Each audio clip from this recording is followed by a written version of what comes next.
Right guys, I've got i20 and G25 here. So two Ping irons, i20, G25. What are they all about? Which one might help you play some better golf? Let's have a look. Let's get stuck in.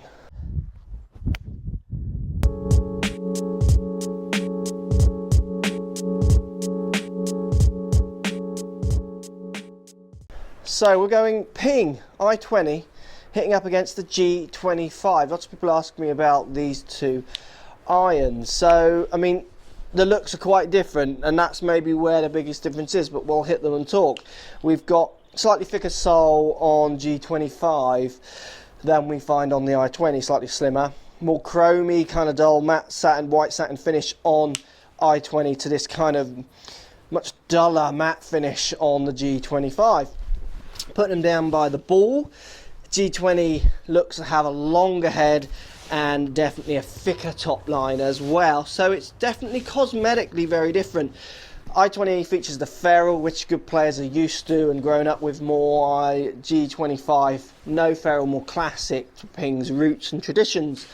So look, let's give the two irons a hit and see what the biggest difference is. I mean, I have got, this is where we see the biggest difference, I think, in the 4 iron of the G25 compared to a long iron of an i20. Much thicker sole, because you do get this progression in the bottom line. So in the thicker soles as you go in the G range, so the i20 will stay more consistent throughout the set.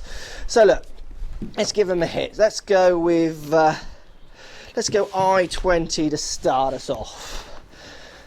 Now, Ping i20 is one of my favourite clubs outside the irons I use. It's closest I get to changing, I think. It's a very nice looking iron, but it's got all Ping's kind of heritage in it as well, which I love. You know, great company that have done so much good stuff for golf over the years and produced so many good clubs. A Ping with a ferrule, though, slightly contradicts my memories of Ping's, but it looks nice and more classic. Definitely a thin top line, classic looking iron, but you're still getting that cast kind of feel off the face. So here we go, i20, let's give it a hit. So it feels super solid. i20 gives a nice true flight with a fraction of help. It's got a little bit of heel and toe weighting in there as well, so I know it's going to help me when I am off, but at the same time it's looking down at that nice classic spec which people like and get used to using. Let's give it another hit. So I mean, that one I caught slightly towards the heel, and the flight is almost identical to the one I hit right out the middle. And that's what I love about Ping. Their performance off the face is always so consistent. So i20, I can totally see it. I mean, we got Westwood uses i20, I think, so you go from tour player down to, you know, even a 20 handicapper and above, depending on your ball striking, could use this iron because it offers help, but like I say, still gives you that slightly classic look as well. Now, if we contradict that or we compare that to the G25, very different appearance down by the ball, longer head, bit more offset, no ferrule, so it's much more of a kind of game improvement, as people would call it, look and feel to it. Let's give it a hit. Now, I like the look of this because I'm used to Ping. I had i2s for a period of my time, and you know, this reminds me very much of what Ping have been about through the years. It's a lovely sound and feel. Feels really strong off the face.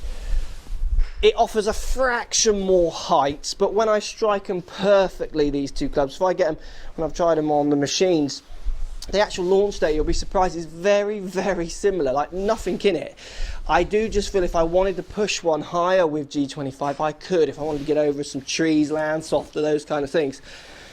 So even though the thinner one is meant to be the more workable, I feel I could work this one a bit more higher to lower than i20. Left to right, I feel I can work nearly any club, so that's not such an issue for me. Let's give G25 another hit. It's definitely more of an acquired taste as you look down,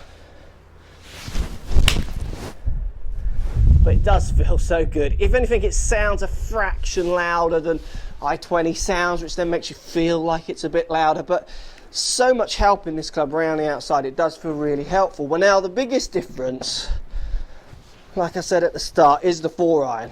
And so many golfers, even the world's best, are going now for combo sets, and the G25 is almost a combo set in a set. So as in the progression of the thicker sole, almost more offset as you go to the longer irons down to the shorter irons, makes this a combo set in one.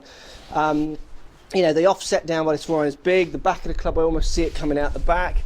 But in a 4 iron, someone who already uses a combo set, so my 4 iron is a H4 Mizuno, which is much chunkier than the MP64s that I use from 5 iron down.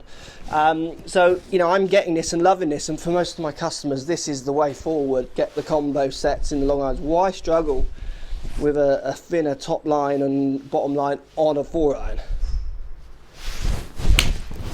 I mean, the 4 iron is so easy to launch. That's not that dissimilar in feel to the 6 iron. Apart from it feeling longer, the actual physical launch of that feels almost the same, which I love. I love my 4 iron getting up in the air, because I do have a problem with longer irons just staying a little bit low unless the lie is absolutely perfect. Let's give it one more hit with G25 4 iron.